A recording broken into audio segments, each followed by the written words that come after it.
안녕하세요.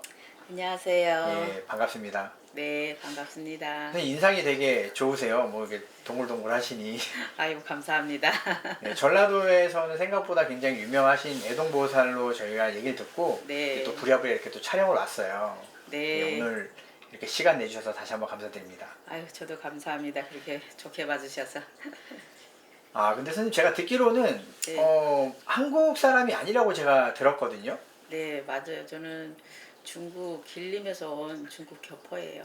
아, 네, 지금 그러면은 네, 원래는 중국에 살다가 한국에 오셨다는 말씀이시죠? 맞아요. 아, 그러면은 무당이 지금 되신 건데 네, 중국에서 뭘 하시다가 언제 오신 건가요? 중국에서는 그냥 뭐 일반 그냥 평민 뭐 그냥 학교 나와서 뭐 저기 전공은 아니지만 전공은 아니라도 그냥 평범하게 그냥 뭐 거기서도 부유한 생활은 아니었어 갖고 거의 보면 좀 일찍 학교 나와서 그냥 처음에 뭐 하는 게 뭐 이렇게 전공이 아니다 보면 뭐 식당 같은 데도 해보고 여러 가지 이것저것 해보다가 그때 시기에 뭐 한국 여기서 또 다른 나라에 이렇게 돈 벌러 가듯이 돈을 좀 더 벌어야 되겠다 싶어서 여기 한국에 수속으로 나오게 된 거예요. 음.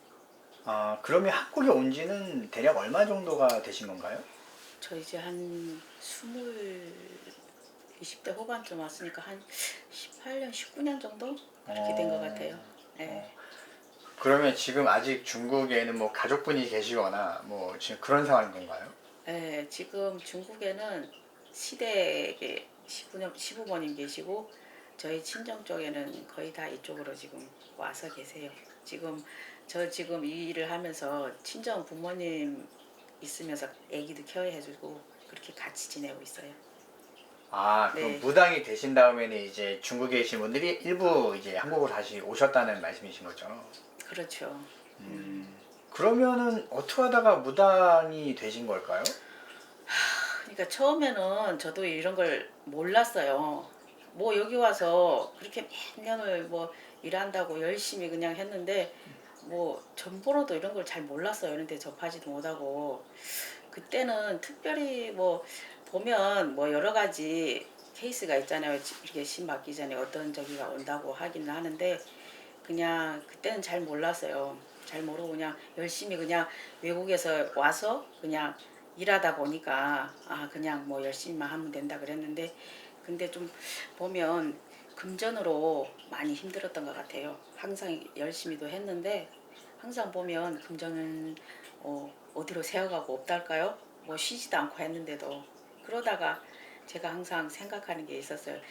아무리 힘들어도 그냥 나 젊음하고 나 여기 건강한 몸만 있으면 어느 때든가 저도 그냥 남들처럼 웃으면서 살 날 있겠지 하고 그거 하나 믿고 계속 오다 보고 했는데 39 그때 그 해에 들어서면서 그때가 삼재가 같이 들었었어요. 근데 39 들어서면서 갑자기 몸이 안 좋아졌어요. 급속도로 심하게 그때 온 거죠. 아예 일어나지 못할 정도로 일은 해야 되는데 어, 일어나서 걸으려 그러면 어지럽고 토 나오고 그리고 현기증 나서 걸을 수가 없어요. 그래서 근데 다른 사람 보기에는 아무렇지 않은 것 같기도 하고 그냥 저 지금 보면 너무 건강한 사람 같죠? 그때도 그랬죠 그냥. 근데 병원에 가서 검사하고 해도 아무런 이상이 없대요. 그래갖고 치료도 많이 다녔어요. 그렇게 해서 안 나으니까. 근데 일은 해야 되니까 누워 있을 수는 없으니까. 근데 하루는 친구가 여기도 저희도 친구가 많이 나와 있으니까 친구가 그랬어요. 내가 그날도 병원에 갔다가 친구한테 들렸는데 하도 제가 기운이 없이 이러고 있으니까 친구가 그랬어요. 아니 왜 그렇게 아무리 병원에 가도 저기가 없으니까 한번 내가 좀 잘 보는 데 있는데 점사를 보는데 한번 가볼래 그러는 거예요. 근데 그때 저도 지푸라기라도 집을 심정이었죠. 해볼 걸 다 해봤으니까. 그러다가 어 그러면 가볼래 그렇게 해서 그 당장 그 시간에 그때가 좀 늦었었는데 그래도 전화 드리니까 오셔도 된다고 해서 그때 그렇게 찾아뵀었어요. 근데 그 찾아뵌 거는 처음에 봤던 거는 지금 신어머님이 아니고 지금 제가 신을 받았으니까 신의 형제일 신이겠죠.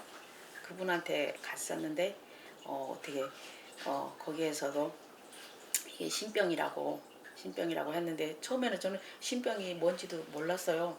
이런 거를 접해 못 봤으니까.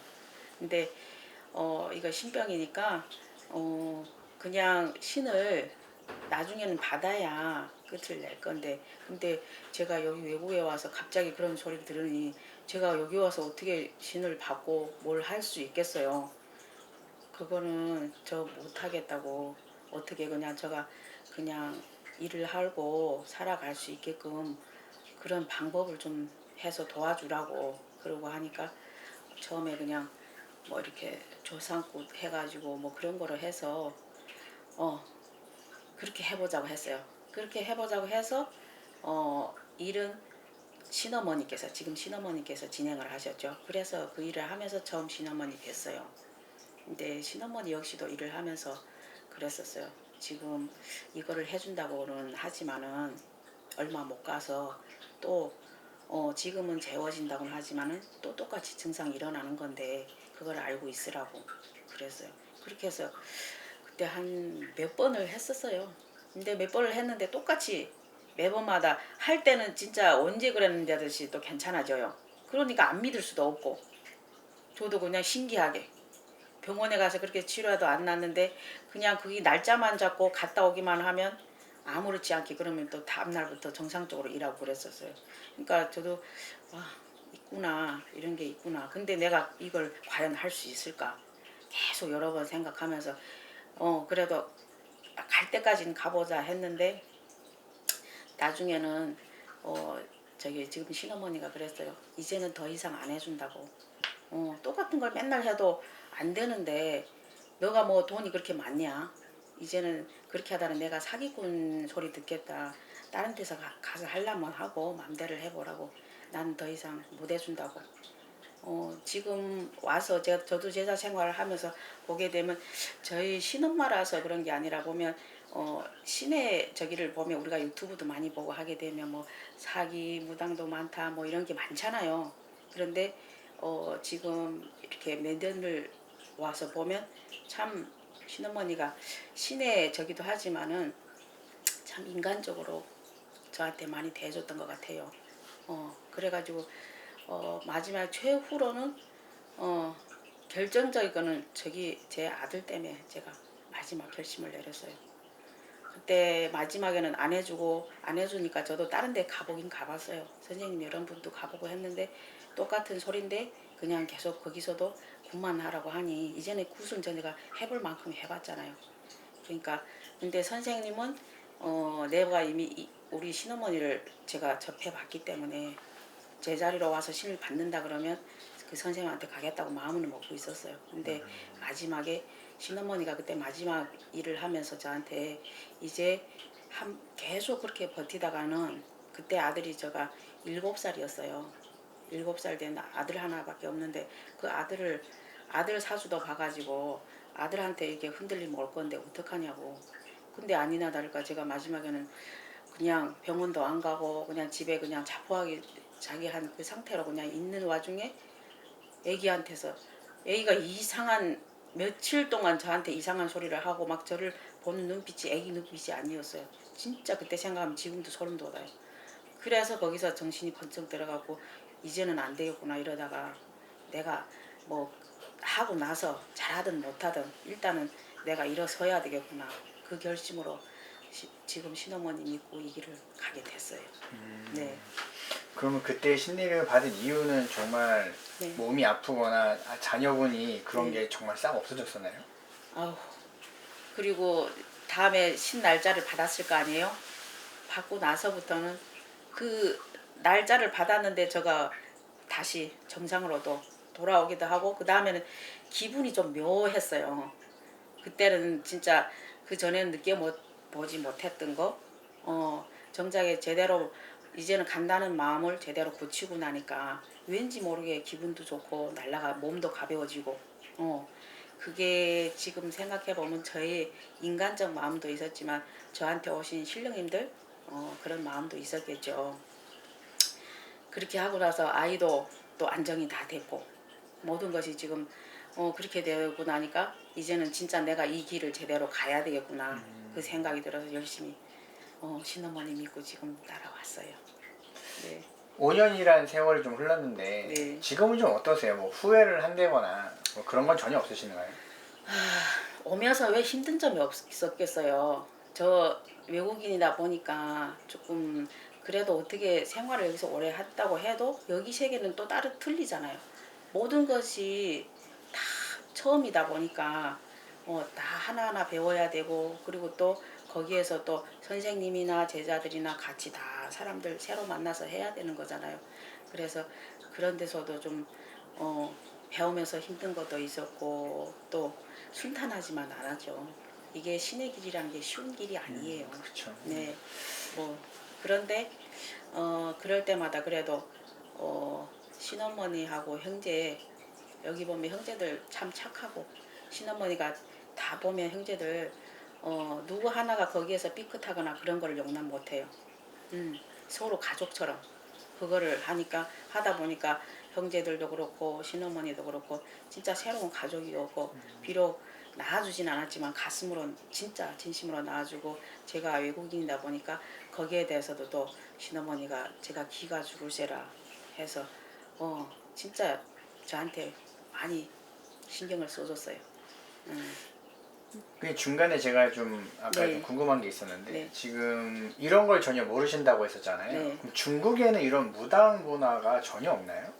아니요. 중국에 무당 문화가 오히려 많아요. 근데 지금 여기 한국에서는 이렇게 그냥 광고도 내고 대놓고 할 수 있잖아요. 근데 중국에는 그렇게 할 수가 없어요. 그게 법에 어긋나요. 그래서 암암리에 이렇게 뭐 가정집에서나 뭐 저기 점사를 보고 이렇게 다 하긴 해요. 근데 그거도 그냥 소문을 듣고 이래저래 찾아가는데 진짜 그쪽에 무속 신앙이 좀 강해요. 자, 그럼 마지막으로 한 네. 가지만 더 물어볼게요. 지금 중국인이시잖아요. 네. 그럼 중국인으로서 무당 생활을 하면서 좀 네. 힘든 점이 있으신가요? 지금은 그래도 나 스스로 가만히 보면 옆에서는 그런 걸 뭐 너가 저기 틀린 게 뭐가 있냐고 이렇게 하지만 저 스스로 그래도 항상 외국인이라고 그런 거를 그런 눈치 같은 거 손님조차도 그게 좀 자존심이라고 할까요? 그게 있어서 많이 신경을 쓰고 해요. 그래서 어떻게든 그 차별이 안 나게끔 뭐 점사를 보고 저기 할 때는 어차피 뭐 제가 뭐 인간이 보겠어요? 신령님께서 이렇게 내려주시니까 보는 거니까 그런 점에서는 저도 뭐 내 할아버지 할머니 믿고 가는 거니까 자부심을 갖고 그렇게 열심히 하고 있어요. 알겠습니다. 그러면 저희 지금 김유한 이야기 시청자분이 계실 텐데 네. 그분들한테 좋은 말씀 마지막으로 한 번 부탁드릴게요. 네. 제가 이렇게 왔듯이 이렇게 저처럼 힘든 분들 계신다 그러면 일단 상담도 해보시고 무조건 이런 저기가 있다고 해서 다 신의 길을 가는 건 아니에요. 그걸 어떻게 돌려서 재울 수도 있고 근데 어쩔 수 없이 가야 된다 그러면 가야 되면 가야 되고 그리고 또 이렇게 오늘 기회가 돼서 이렇게 찾아주셨으니 나중에라도 이렇게 힘든 분들이나 이렇게 찾아오시면 제 일처럼 또 제가 열심히 상담해 드리고 그렇게 보답해 드리겠습니다. 알겠습니다. 오늘 시간 내주셔서 정말 감사합니다, 선생님. 네, 감사합니다.